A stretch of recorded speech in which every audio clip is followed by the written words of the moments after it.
내년부터는 상속재산이 10억 원을 넘지 않으면 상속세를 한 푼도 내지 않아도 되게 됐습니다. IMF 외환 위기도 터지기 전인 지난 1997년부터 가족이 합쳐 10억 원까지는 상속받아도 세금을 물리지 않고 있습니다. 이후 무려 28년 동안 부동산 등 자산 가치와 물가가 올랐지만 이 기준은 그대로입니다. 더불어민주당 이재명 대표가 SNS를 통해 이 기준을 최대 18억 원까지 올리자고 깜짝 제안했습니다. 큰 자산가가 아닌 수도권 중산층 정도만 돼도 아파트 한 채 물려주기 어려워졌다는 겁니다. 보수 지지층의 관심사인 상속세 문제를 진보 진영에서 먼저 꺼내며 치고 나온 겁니다. 국민의힘이 민주당이 무슨 우클릭을 했느니 자꾸 무슨 변화를 하느니 세상이 바뀌고 상황이 바뀌었는데도 변하지 않으면 그런 거를 바보라 그럽니다. 바보. 국민의힘은 복잡한 속내를 드러냈습니다. 이 대표 정책이라고 반대만 할 수도 없고 끌려가기만 할 수도 없기 때문입니다. 결국 우클릭하는 척만 하고 일단 던지고 보는 무책임 정치다. 거짓말 스피커의 말을 누가 믿겠느냐는 비난과 함께 배우자 상속세는 100% 면제하자, 가업 상속 문제까지 함께 논의하자는 정책 역제안이 동시에 나왔습니다. 이재명 대표와 야당이 지금 뭐 마구 정책을 쏟아내서 그 주도권을 이끌고 가는 것처럼 보이는 거는 뭐 일정한 부분 우리가 인정할 수밖에 없는데. 윤석열 대통령의 비상계엄과 탄핵소추 이후 야당이 자연스레 전국 주도권을 잡게 됐고 상법 개정 문제, 반도체 개발 인력의 주 52시간제 적용 예외, 상속세 개편까지 주요 의제도 야당이 선점하는 모양새입니다. 오는 20일 최상목 권한대행과 여야 대표가 처음 여야정 협의에 나서는데 이 자리에서도 각종 의제를 둔 여야 신경전이 예상됩니다. MBC 뉴스 이기주입니다.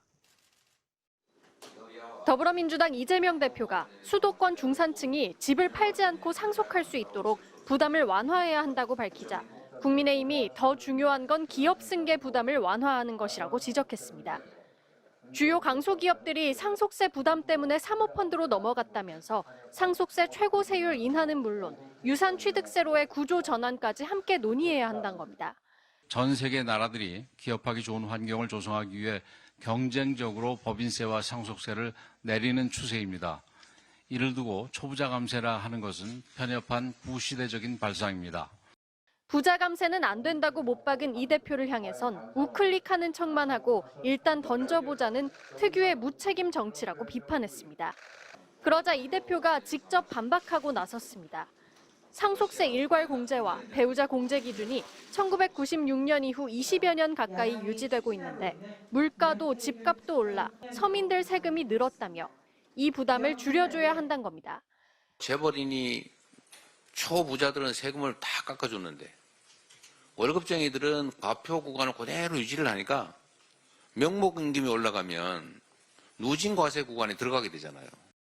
또 민주당은 원래 경제 중심 정당이라며 여당을 향해 1%대 경제 성장률로 추락을 해도 계엄을 벌이고 내란을 일으켜 영구 집권할 생각이나 한다고 날을 세웠습니다. 상속세 개편을 두고 여야 입장이 평행선을 달리는 가운데 오는 20일 최상목 대통령 권한대행과 우원식 국회의장, 여야 수장들이 참여하는 여야정 국정협의회 첫 회의에서 추가 경정 예산안 등 국정 현안 등이 폭넓게 논의될 것으로 보입니다. MBC 뉴스 김지인입니다.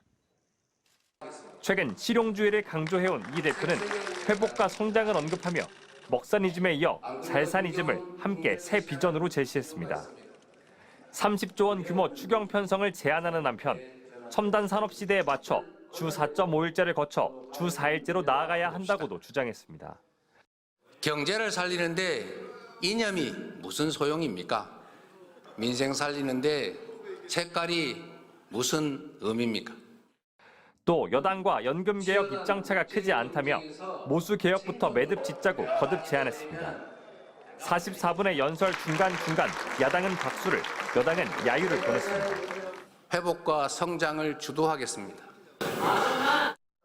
민주당은 국회의원 국민소환제는 이미 법안이 제출돼 있다며 개헌 없이 추진할 방침이라고 설명했습니다.